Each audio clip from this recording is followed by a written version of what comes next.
Bonjour, bienvenue sur Lueur. Alors aujourd'hui, on est dans un espace un petit peu différent. Je suis dans l'entreprise de ma fille et lors d'une visite, j'en profite pour enregistrer cette nouvelle vidéo. Aujourd'hui, à la demande de l'un d'entre vous, dans le fil des commentaires, je vais tenter une analyse du film de science-fiction dystopique Gattaca, ou plutôt Bienvenue à Gattaca. Je m'intéresse en général à des films qui ont directement lien avec la conscience. Et celui-ci est plutôt une critique d'une dérive politique du contrôle. Mais je vais quand même essayer de le rattacher à notre domaine de prédilection. Mais plus encore qu'un film sur le déterminisme génétique, Gattaca est un récit sur la désobéissance créatrice. Un mythe moderne. Le film se déroule dans un futur proche où la génétique détermine le destin de chacun. Le nom, Gattaca, a été choisi car il reprend les lettres du code génétique ATCG, les bases azotées de l'ADN. Vincent Ethan Hawke est né naturellement de parents certainement trop rêveurs et romantiques qui voulaient un enfant naturel dans un monde qui avait déjà décidé de l'avenir de ses enfants non sélectionnés. Vincent est donc invalide, valide, dans ce monde, avec des prédispositions génétiques à la maladie cardiaque et à d'autres imperfections, comme tout un chacun d'ailleurs. La scène de sa naissance fait froid dans le dos quand une infirmière analyse en quelques secondes les probabilités de maladies liées à la génétique du bébé et qu'elle ne lui prête à haute voix, devant les parents encore sous l'émotion de l'accouchement, qu'un peu plus d'une trentaine d'années à vivre, au mieux.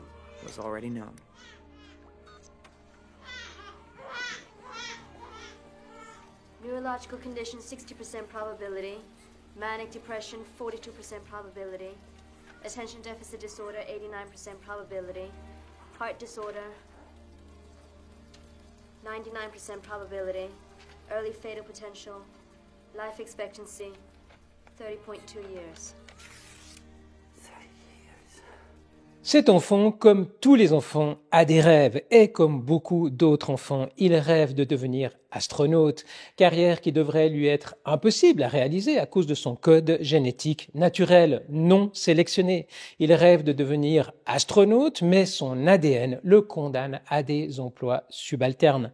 Pour atteindre son rêve, il échange son identité avec celle de Jérôme, une personne paralysée, dont le patrimoine génétique est impeccable. La société de Gattaca est divisée en valides, ceux conçus par la sélection génétique, et les invalides, ceux nés naturellement. Cependant, dans cette société où la discrimination génétique est omniprésente, elle est pourtant illégale. Vincent a un frère, Anton, qui lui est valide, qui est né selon les codes sociétaux en place dans le monde dystopique de Gattaca. Il a été sélectionné génétiquement pour ne souffrir d'aucune maladie et avoir le plus de chance dans la vie. Chez les deux frères naît une compétition qui est perdue d'avance pour Vincent, qui n'a rien pour lui et qui semble prédestiné à une mort prématurée. Pourtant, les deux frères font des concours de nage jusqu'à l'épuisement, et en sachant que chaque mouvement qui les éloigne du bord présage d'un retour encore plus long et plus difficile. Un concours où il faut gérer ses forces en prévision des forces nécessaires au retour.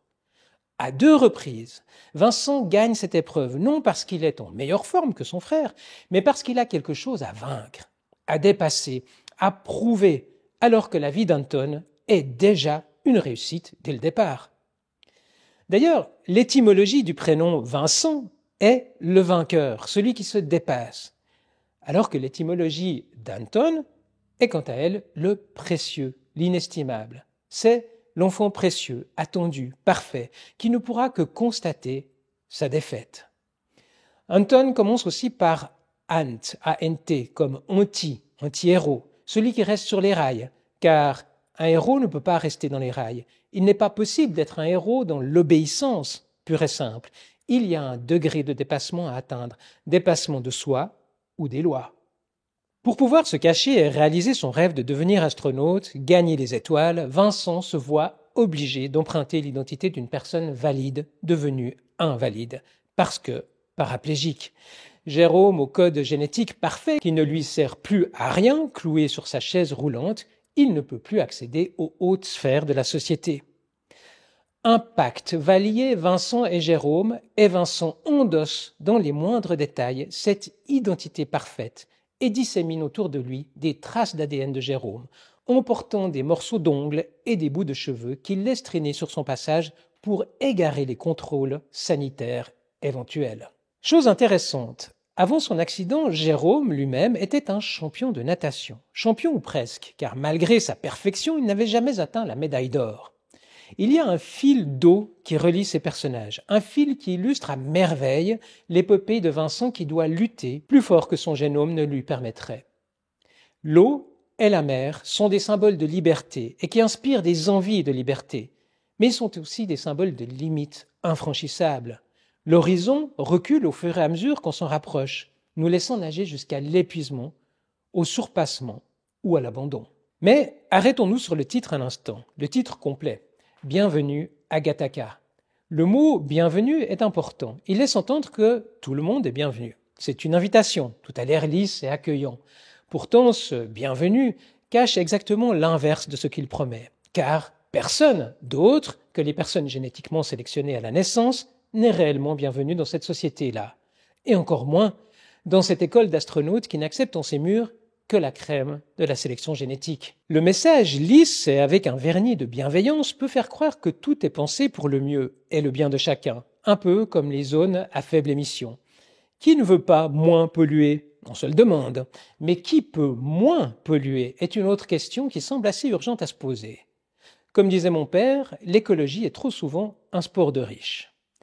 Cette manière de présenter un programme politique sous une appellation lisse fait passer ceux qui seraient contre pour de pauvres inconscients qui voudraient détruire la planète, alors qu'il est question, pour une majorité, de qualité de vie. Accès à l'éducation, aux soins et autres nécessités de la vie moderne qui sont directement liées à la mobilité de chacun. Qualité de vie, qualité de l'air, peut-on suffoquer dans l'air pur? C'est le pari que certains prennent. Alors, comment une société basée sur la discrimination génétique se débat-elle avec le fait qu'elle soit illégale dans les textes? C'est toute la beauté de nos sociétés modernes, où la discrimination pour, par exemple, le choix éclairé de son traitement médical est supposément laissée à la discrétion de chacun, mais où chacun est prié de se plier aux exigences en vigueur pour obtenir des passes de bonne conduite. Ou alors, pour quiconque refuserait un traitement contre un cancer, verrait parfois le médecin décliner l'accompagnement thérapeutique d'une démarche jugée irresponsable. Irresponsable par rapport à qui? À quoi? Aux statistiques? Aux assurances? À l'amour-propre d'un médecin? C'est pourtant assez typiquement le genre de décision qui revient à l'intéressé seul, mais peut-être que je ne comprends pas tout. Nous sommes déjà, parfois, et nous serons tous, à l'avenir, discriminés pour nos choix de santé. Discrimination positive, discrimination négative, discrimination quand même. Ça commencera très doucement avec des incitatifs pour une assurance moins chère, si vous acceptez les mouchards qui diront comment vous mangez, comment vous bougez, votre tension artérielle et votre consommation de sel ou d'alcool. D'abord, l'assurance sera moins chère pour celles et ceux qui acceptent l'intrusion. Puis, l'assurance sera trop chère pour celles et ceux qui ne l'acceptent pas. Au Royaume-Uni et en Afrique du Sud, vos données connectées sur votre Apple Watch ou le tapis de course de votre fitness préféré, partenaire de votre assurance, vont partager vos données, pour votre bien, bien évidemment. L'assureur John Hancock aux États-Unis a même rendu obligatoire le port de montres connectées. Ceux qui font du sport paieront moins cher, etc. La discrimination est donc devenue monnaie courante, mais avec notre acceptation tranquille et passive. Alors, est-on en train de vivre cette dérive autoritaire ? Et si nous parlons de conscience, parlons-en dans son sens premier, prendre conscience de quelque chose, s'en rendre compte. Et en ce qui me concerne, il était très difficile de ne pas retomber dans la fameuse ère du pass sanitaire quand il y a des scènes comme celle-ci dans le film Gattaca. Que ce soit pour le bien de tous et de chacun, ou pour le besoin de contrôle de l'État, ou que ce soit un peu pour les deux, la discrimination existe dans notre quotidien. Dans Gattaca, le contrôle génétique est omniprésent, avec des tests ADN pour accéder à des emplois ou des espaces publics. Nous avons connu des mesures de santé publique comme les tests PCR, les passeports vaccinaux et les applications de traçage qui ont introduit un niveau de surveillance et de contrôle sur les mouvements et les interactions sociales des individus. Les mesures discriminatoires entraînent forcément des résistances et permettent de repérer les personnes qui ne sont pas conformes. Vincent, dans Gattaca, doit se conformer à un système oppressif tout en cherchant à le contourner pour réaliser son rêve, comme de nombreuses personnes ont trouvé des moyens à la limite de la légalité pour continuer simplement d'exercer leur métier. D'autres ont dû l'abandonner. Mais explorons le film maintenant sous l'angle de la conscience qui nous intéresse habituellement sur cette chaîne. Je pense que l'approche mythologique est la plus prometteuse en ce qui concerne Gattaca. Vincent, celui qui est né invalide, est notre Prométhée moderne. Prométhée, c'est celui qui brave les interdits, celui qui vole le feu aux dieux pour l'offrir aux hommes. En bravant les interdits, il s'émancipe et se singularise pour sortir de la masse obéissante. Prométhée est puni par les dieux, mais célébré par l'homme, car il lui donne l'exemple de la désobéissance pour son émancipation. La désobéissance est ce qui fait de nous des êtres humains au même titre que l'erreur. Et les deux vont souvent de pair. Mais les deux sont porteurs d'enseignements qui seront à jamais inaccessibles à ceux qui ne commettent jamais d'erreur sociale, c'est-à-dire à ceux qui ne désobéissent jamais. Le feu de Vincent est le feu de la volonté de se dépasser et de dépasser son frère bien né, sous les auspices d'une protection divino-génétique. Le feu de Vincent est un feu spirituel. C'est l'idée que l'humain ne se réduit pas à ses données, au code génétique dont il est fait, car justement, il n'est pas fait que de cela. C'est l'idée anti-réductionniste par excellence, celle de croire que l'humain est autre chose que la somme de ses composants chimiques et biologiques. Que l'humain ne se réduit pas à ses données.